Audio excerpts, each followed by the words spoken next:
We're going to review how to simplify expressions, and the first thing we're going to review is distributive property.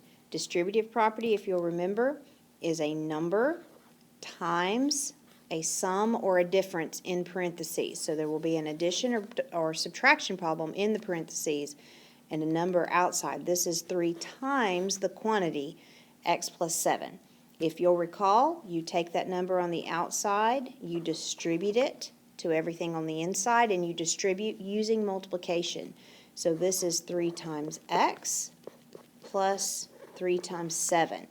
We won't show that step every time, but I wanted to show it first so you could see it to remember what you did last year. So 3 times x is 3x. We're going to write that without the dot in the middle, plus 3 times 7 is 21. So 3 times the quantity x plus 7 is 3x plus 21.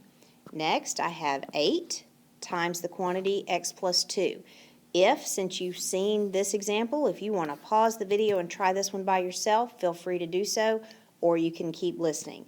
So we're going to take the 8, we're going to multiply it by the x, so 8 times x is 8x. We're going to take 8 and multiply it by the positive 2. 8 times positive 2 is positive 16. So 8 times the quantity x plus 2 is 8x plus 16.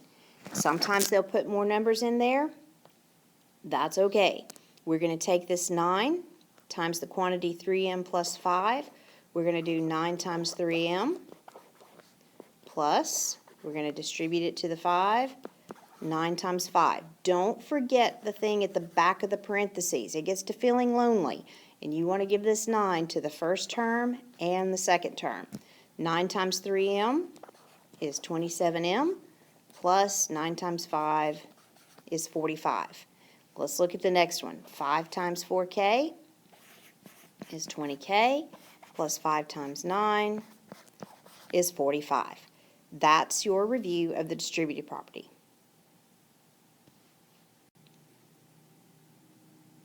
Now let's review how to combine like terms. Remember, in order to combine terms together, they have to have the exact same variable portion. The variables have to match, the exponents have to match. We're not going to see exponents today, but to be like terms, they both have to have the same variable. So 4x plus 2x, since those are like terms, I can combine them together, and 4x plus 2x is 6x. Think of it this way. If I have 4 x's and I'm adding 2 x's to it, how many x's do I have altogether? I have 6. That looks a little bit like a B, but that is the number 6. So 4x plus 2x is 6x. Now look at this one over here. 10x plus 7 plus 3x. We want to combine like terms. So I see a 10x. So I'm going to circle the 10x, and I'm going to look through this line. Do I have anything else with an x in it? I have 3x, so I'm going to circle the 3x. 10x plus 3x is 13x. Poor little 7 is all alone. It doesn't have anything to combine with, so we bring it down, and we get 13x plus 7. We cannot combine these two. This one has an x, this one doesn't. They are not like terms. This is your constant, remember, a number without a variable, and the other term has a variable, so those are not like terms. Let's look at the next one. 6x plus 2 plus 4. Well, let's look at our x's. I see a 6x, and I see a positive x. I'm circling that sign. That will be more important tomorrow. Well, how many x's is that? What's here that we don't see, but we might want to write in? There's a 1, right? That understood 1 that we've talked about. So 6x plus 1x is 7x.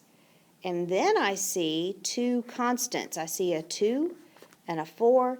2 plus 4 is 6. When I get it here, 7x plus 6, this term has a variable.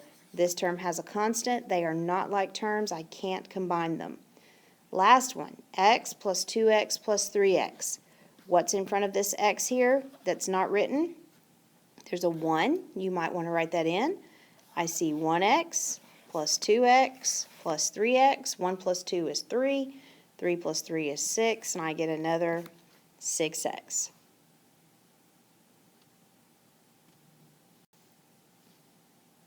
Now we're going to make them real fun. Okay? So, look at these expressions. I have 4 times the quantity x plus 1 plus 2x plus 5. Now, we're going to sort of look at the order of operations here to know what to do, and I'm also going to give you some rules. 4 times the quantity x plus 1. This is multiplication, right? This is 4 times something, plus something, plus something. What comes first, multiplication or addition? Multiplication does. So if your first step is to distribute to clear parentheses.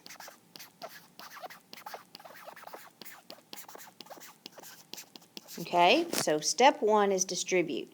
So I'm going to take this 4, I'm going to say 4 times x, that's 4x, 4 times 1 is 4. Then I'm going to bring down the 2x and I'm going to bring down the 5. They didn't have any parentheses to clear. After you distribute, step 2 is to combine like terms. Distribute first, then combine like terms. So I look, I see a 4x. What else is like terms with the 4x? 2x. 4x plus 2x is 6x.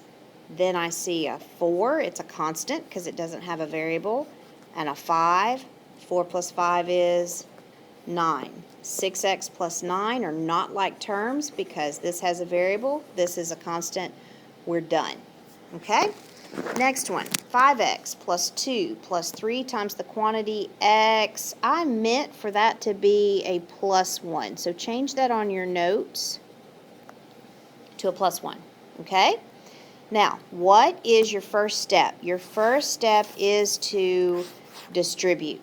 So this is just a term, 5x plus 2 plus, look right here, I have distributive property.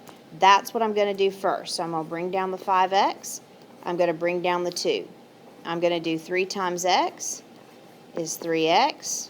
3 times 1 is 3. It is very tempting to want to put this 2 and 3 together first, but that's multiplication. Multiplication comes first, so do the distributive first. Now, what are my like terms?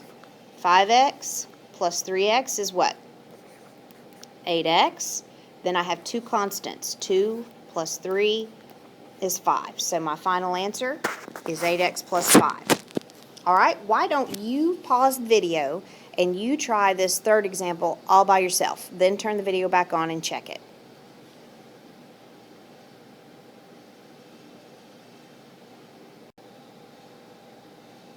Did you get 11d plus 12? 4 times d is 4d. 4 times 3 is 12. I brought the 7d down. That was distributing. That's step 1.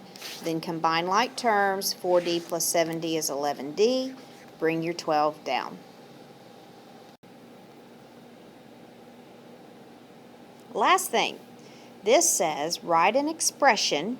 That means has variables, it has numbers, it has operations, does not have an equal sign, for the perimeter of the polygon, and then simplify it. What does perimeter mean? Perimeter is the distance around, right?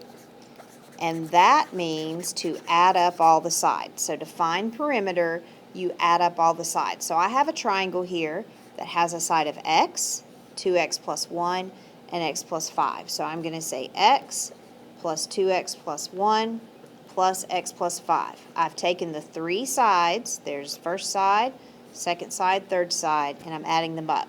I don't have any parentheses. I don't have any I don't have anything to distribute. Now I'm going to look for like terms. I see an x, I see a 2x, I see another x. Now, what's in front of these that we don't write or that we don't see? You can write it in. There's a 1 and there's another 1.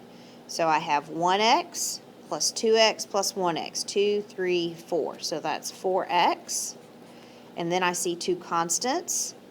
I see a 1 and a 5. 1 plus 5 is 6. So the perimeter of this polygon meaning shape, the perimeter of this polygon is 4x plus 6. Now, this next shape, probably should tell you, but this is a rectangle. What do you know about a rectangle? On a rectangle, opposite sides are equal. Now there's a couple of ways we could do this. I'm going to show you one way. If this side is 2y and it's a rectangle, what's the length of this side?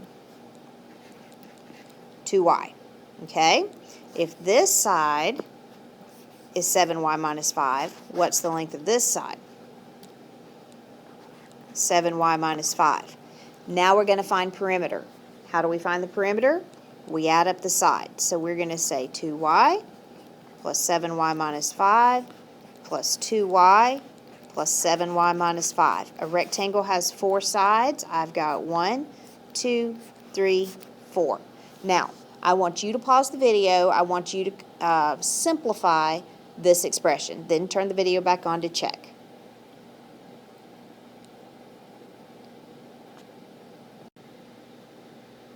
Okay, this one had a slight trick in it that I was trying to save till tomorrow, but if you got it, then you're ahead of the ball game.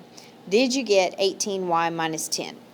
I have all my y's, 2y plus 7y plus 2y plus 7y, that's 18y. And then my constants are 2 negative 5's. So when I combine a negative 5 and a negative 5, I get a negative 10. So the perimeter of this rectangle is 18y minus 10.